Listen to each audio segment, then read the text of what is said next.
Life is an art, and art is my life. Whatever we do in our life, it is art.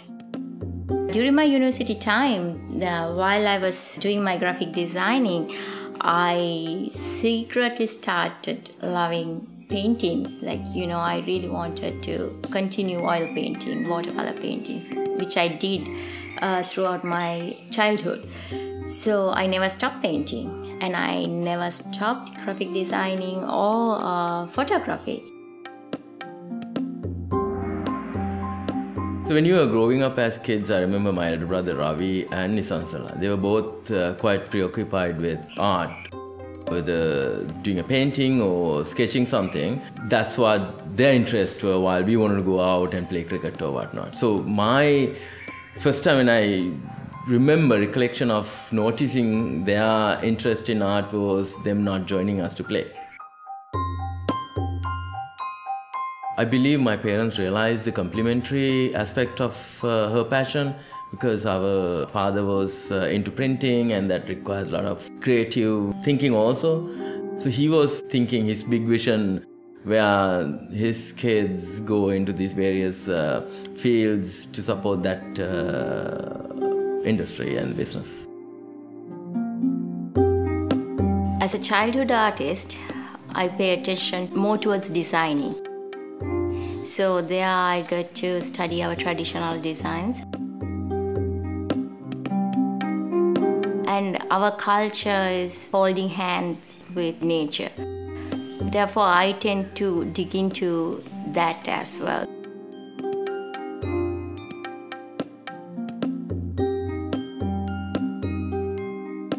Good old days, our artists used colors and the techniques, and then how they got their pigments and all nature related. That's very interesting, so I started digging into that.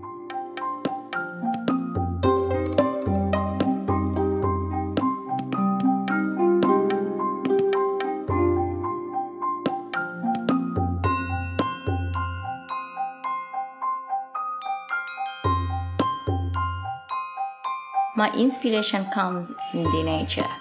I'm a nature lover, and the colors of nature inspire me a lot.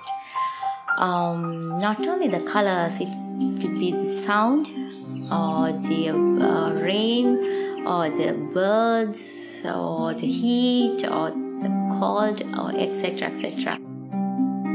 Universe is a beautiful place. I get inspired by seeing the rhythm of the nature, maybe style of the wind blow.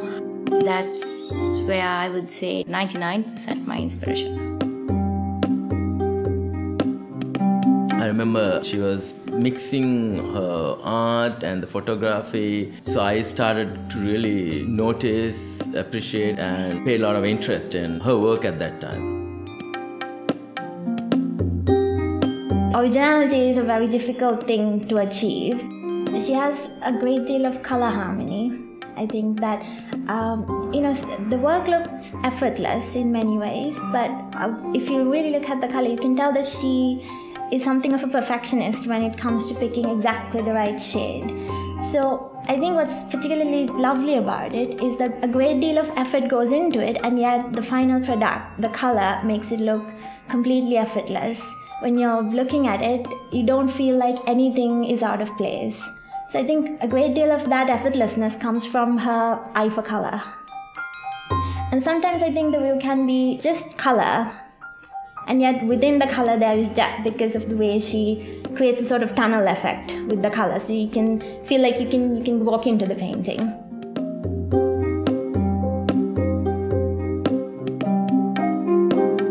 කලාකරුවෙකුට කලාකාරියකට සබහා දහමත් එක්ක ජීවිතේ සමීප වෙනකොට ගොඩාක් නිර්මාණ බිහි වෙනවා. ඊළඟට තවත් පැත්තකින් ගත්තාම භෞතික වශයෙන් පරිසරයක් නැති වුණත් හදවතේ සබහා දහම පිහිටි කෙනෙකුට ඒ සබහා දහම නිර්මාණය කරනවා නිර්මාණය හරහා. මම හිතන්නේ මේ අවස්ථා දෙකම නිසංසලා තමන්ගේ නිර්මාණ ඔස්සේ කරන්න වෑයම් කළා තියෙනවා. මට දැනෙන ප්‍රධානම කාරණයක් තමයි ඇයගේ චිත්‍රවල ප්‍රකාශනයක් තියෙනවා. ඊළඟට අව්‍යාජ ගුණයක් තියෙනවා, හෘදයංගම බවක් තියෙනවා, ආදරණීය බවක් තියෙනවා. චිත්‍රයේදී ප්‍රකාශනය අසීමිතයි. ඒක නිසා තමයි චිත්‍රත් විශ්වීය භාෂා අතරට එක් වෙන්නේ.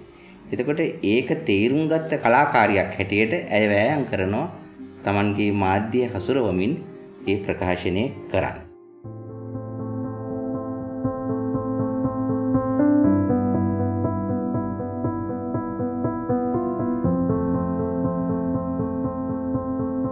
When I get an idea, I work within myself. I would say it's intuition. I see the final artwork before I use my canvas or the paper. So it's a lot of internal process, like thinking process involved.